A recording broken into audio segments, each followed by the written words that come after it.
Hello and welcome back to my second part of my games of 2012. If you've missed the first part where I go through some of my honorable mentions, I recommend you check it out now and then go back to watching this one. Where this is the second part where I go through my top 10 games of 2012. A variety of genres, a variety of games, so I hope you enjoy and I'll go through each of them and explain why I like them. Number 10.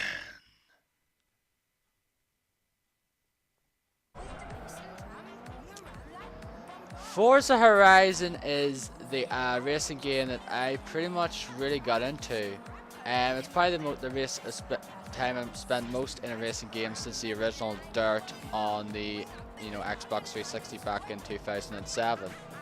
And this one is basically an open world racer, and you go travel around like this land of Colorado, and you go through these various races. You do street races, you do sprint races, you do circuit races. And I liked the Forza series in the past though, but this is probably, in my opinion, my favorite one because the fact is it's quite different. It's not, your kind of authentic simulations experience you get from the previous Forza games. It's basically takes place in this festival known as the Horizon Festival, hence the name. And what you get is a very gorgeous world to explore. Just looking through the scenery over in Colorado there is just absolutely fantastic to go through. Some of the races are just very enjoyable. The cars, like each of them handled differently though. You're basically your niche in certain cars though. You basically be able to drive better in certain cars, and you're going to have some trouble with certain cars because of their handling and things like that there. It's basically the best car for the best race. Fantastic game, and I honest opinion better than Need for Speed Most Wanted. Number 9. It's the greatest army our world has ever known. In a year that I felt that the Xbox Live Arcade and PSN and that sort of side of things was a little bit weak, in my opinion, there wasn't a whole lot that came out. I never played Fizz. I think Spelunky's way overrated. But one game that actually really did,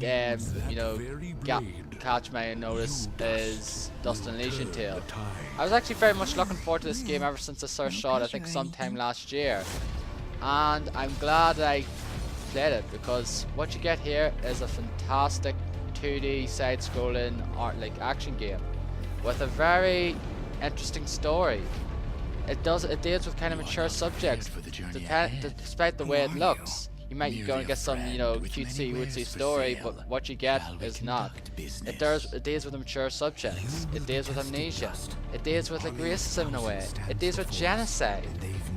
These are subjects that are quite mature, and they all are wrapped up in this very intriguing story where you play as Dust, and he basically has amnesia, and you have to try to unravel the mystery and why and who he actually really is. And what you get is a very good story. And with that story comes great action, very reminiscent of Muramasa the Demon Blade on the Wii, and to my opinion is the best Xbox Live Arcade game that came out this year, bar none. There's nothing else that came close. Number 8.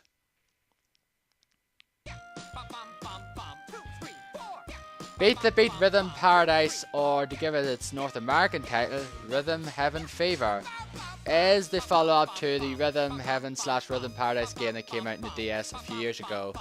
And it basically loses none of its charm, because what you're going to get here is the same old cutesy with cool art style and very enjoyable, but sometimes tough rhythm mini games. And this time around, all you use is the A and B button on your Wii remote. You don't use any Wii motion controls or anything like that now. And you might find, oh, that should be simple enough. But no, it's not, because certain mini games in this game do get pretty tricky though.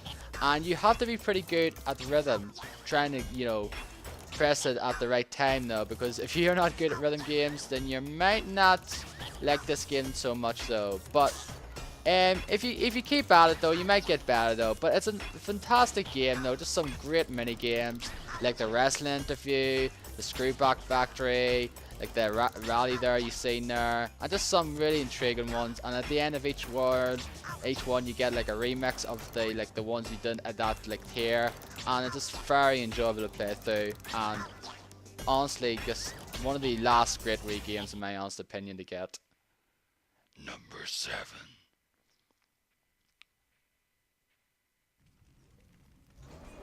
This is going to be a bit of a cheat which I've done here now, and you'll see in just a few moments time why. But Diablo 3 is basically one of the first, if not the first sort of game of this genre that I sort of got really into though. It is of course your loot filled action RPG, and basically go through and beat enemies to your bloody pulp, but using all sorts of various abilities though. But everyone played this game back when it came out in May last year though, and it sold very well indeed. And I think it's a brilliant game. I very much enjoyed it. I played a lot of it in co-op though. It's very enjoyable playing co-op. And just, you know, trading with you know, your buddies and that there, and you know, putting that stuff up in the auction house and things like that. It's very addicting and very enjoyable, and just you want to get that great loot, you want to get that goose, oh man, that looks so awesome, I have to put that on, and you know, stuff like that there now.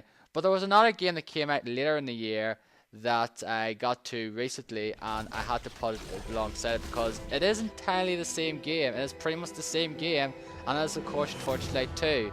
Hence why I put these in the same position, because despite the fact they are two different games, they are really the same game at the end of the day. It is your isometric, loot-filled, heavy, you know, action RPG.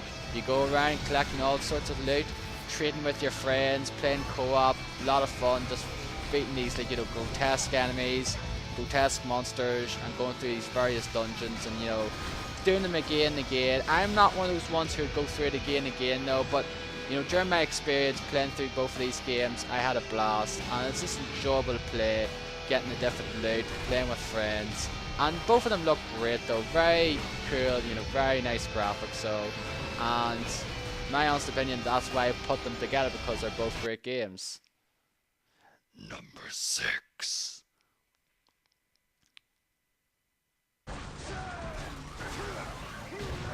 Azeroth is kind of a unique game in that it sort of has sort of 3 different kind of games in one though. One of them is your sort of standard kind of brawler here that you're seeing. It's like kind of your like brawler, hack and slash, whatever you want to say now. Another part of it is you basically do Unreal stuff. And then the other part of it is it's a QTE game. And if you're not fond of QTEs, then unfortunately this game is not for you. But if you are, then definitely this game is for you. And one of the things about Azeroth is it's very, very crazy. Some of the things that happen in this game are quite insane. You get squashed by a god, this deity that pretty much, you know, covers the entire planet with this finger, but yet somehow you manage to defeat him with your tiny little speck of a character, Azeroth. You get stabbed. The earth gets stabbed by a giant ass sword. Like, that is just absolutely nuts. But there's just so many moments like that in this game that you just want to see the conclusion to the story though. One of the things though that I have to, you know, it's a con about it though, I have to hold back about it though, is the true finale of the game is DLC. And that is a darn shame, because if you want to experience the true conclusion, you have to buy it. But what you get in that conclusion, I feel is worth it nonetheless. It's a fantastic game though, and one of my surprises of the year. Like, it is 3 different games in one in a way though, like each of them bring their own personality into it though. Some of the characters you experience are, you know, pretty crazy though. It's not going to be everyone's cup of tea, but I thoroughly enjoyed it though. Interesting story, just insane action, and just, you know, great game in my opinion. Number 5.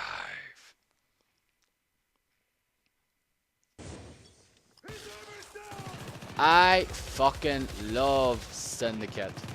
And one of the things I have to put my hand up for now and basically feel guilty of is I did not buy this game when it came out.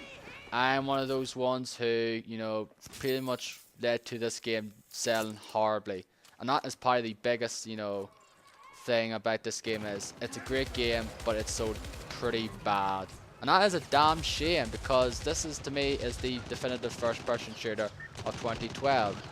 What you get here is a very slick, very, you know, cool, very easy to pick up and play first person shooter that has a, you know, quite interesting campaign now, but where the sort of real kind of fun of it is in its co-op though. You can team up with your friends, up to 3 friends, and just go through a variety of maps and, you know, shoot a bunch of enemies using these cool little powers, you know, like breaching enemies and like, you know, hacking turrets and things like that though. And it just brings about this, you know, very cool, unique gameplay experience though. And I honestly can't get enough of how the game looks. So like, the game looks to me just looks slick as hell though. Just running up and executing enemies. So just the gunfire, the gunplay, just absolutely first rate though. And like the sound and all that there, music and all, just very enjoyable to play through. And like as I said, I wish I got this game when it came out, but I'm one of those ones who bought it used. Damn shame though, because this should have been a lot of people on all people's radar. If you're a fan of first-person shooters, I thoroughly recommend getting this game though. It was my biggest surprise of last year. I like didn't even know it existed until seeing it on like a certain website though, and then checked it out a few months later, and I was not, you know, disappointed at all. Fucking love this game. Definitely check it out. Number 4. Hello. Theatrhythm Final Fantasy is another rhythm game, and the fact is, this is quite you know, a unique rhythm game in my honest opinion though. But the thing is, if you like rhythm games and if you like Final Fantasy music, then this game is just for you. I like both, and I couldn't put this game down. No, I go back to it still every now and again though. And this to me is the best, you know, 3DS game that came out last year. It has most of your favorite Final Fantasy tunes. You know, it has One Winged Angel, it has To Sonic and Blinded by Light, you know, Clash at the Big Bridge and all that. There's just some great, you know, memorable Final Fantasy themes from all the first 13 games. And of course there's DLC as well. And the DLC is not that expensive either though. You're paying so much for each song, and some of the DLC stuff is great. And I really enjoyed this game though. Like as I said, I probably put like 30 hours into it though, but it probably felt maybe more though. Like I got it when it came out and I just couldn't put it down. I said go back to it every now and again. I'm very much kind of a bit of an expert now. I cannot play this game any less than, you know, Ultimate now. To me, it's gonna be a bit of a cakewalk if I don't play anything else other than Ultimate though. But I honestly really think this game's great. It has its various modes. You have your series. You go through each of the series and play a bunch of songs from it though.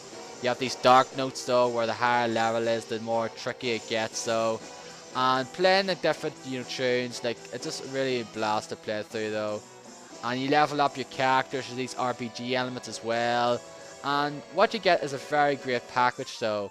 And if you're a fan of either of the rhythm game or Final Fantasy music, then definitely check this game out. It is great. Number 3.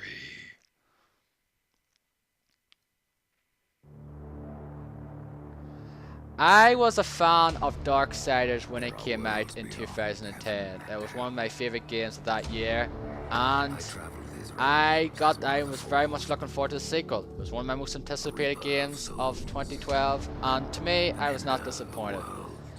Some people were disappointed, but I wasn't. It improves certain things from the first one. It has this whole new loot system in it now, which I very much liked in this here. Collecting this different loot, your armor, new weapons, your saves, and like, you know, claws, hammers, and all various weapons. So, and it's so you can appeal to what kind of, you know, character do you want to be? If you want to be a fast one, or do you want to be like a slow, you know, strong character with your strong weapons and that there. One of the things I like about it though is it looks cool. The art style, it looks cool. Def looks badass. I love his voice. Some of the boss battles are pretty cool. Just some of the locations you go through, the Forge Lands and like that there. And I very much enjoy it. The only thing I don't like about it, the story is not that great. The final boss is a very big letdown. But everything in between I enjoyed. Everything is just, I played on the hardest difficulty though, and I got my I got my challenge there. But I honest opinion, I loved it though. And we're going to see a third one. Too bad, probably not, considering how bad THQ is at the moment. Number 2.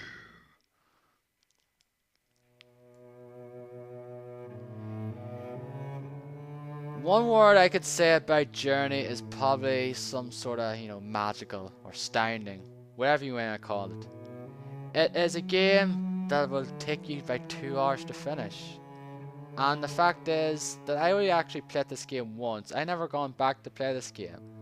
And the fact is, this game, it touched me in a way, though. Like, it's a very simple game at heart, though. But what you're getting is this sort of, magical experience. And the fact is, it uses this cool way of co-op though, where you don't know who you're playing with.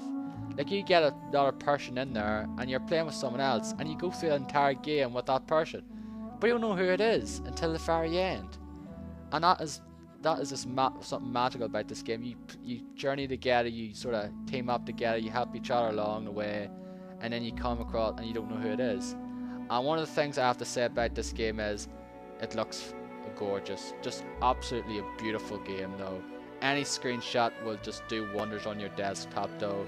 The music is just perfect though. Play this game with the music. It's just makes it so magical though. Just makes it so you're somewhat emotionally invested into it in a way though. And like the ending though is just just perfect though. Just an astounding game though, that despite the fact it's 2 hours long though. I did bitch about the darkness though, but this one is like just perfect length, a beautiful game, and very much everyone should check it out in my honest opinion. Beautiful.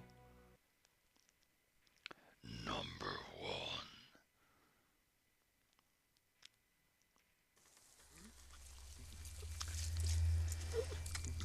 I was not going to get The Walking Dead until all 5 episodes came out. I am so very glad I did not do that. The Walking Dead is one of the greatest adventure games that I have had the privilege of playing. And yes, I say adventure game. It is an adventure game. People out there say it's not a game. I obviously have to say you're wrong. It's a very good adventure game. One of the greatest things about this game is the characters. The writing you experience in this game is just, top-notch, first-class stuff though. And you very much get into the story in this game. This is a story that you're going to get very attached to, very invested into though. The various characters you experience along the way. Lee, the character you play as, is one of those great characters you can get really into though. And just some of the choices you make though are just so fucking heartbreaking though. And you're going to you probably will shed a tear or two along the way though. And if it doesn't somehow, make you somewhat emotional in a way towards the end, then I don't know what's wrong with you. But I honestly love this game though. I got it when a kid. I got the first few episodes, played them, and then just after that I was hooked. I was very much anticipating each episode with bated breath though, and I just absolutely loved it though. Just one of the best games that I've had the privilege of playing last year, and that's why it's my number 1 pick. A fantastic game, a fantastic story. And that is it folks, that is it for 2012. I hope you enjoyed this, and thanks for watching.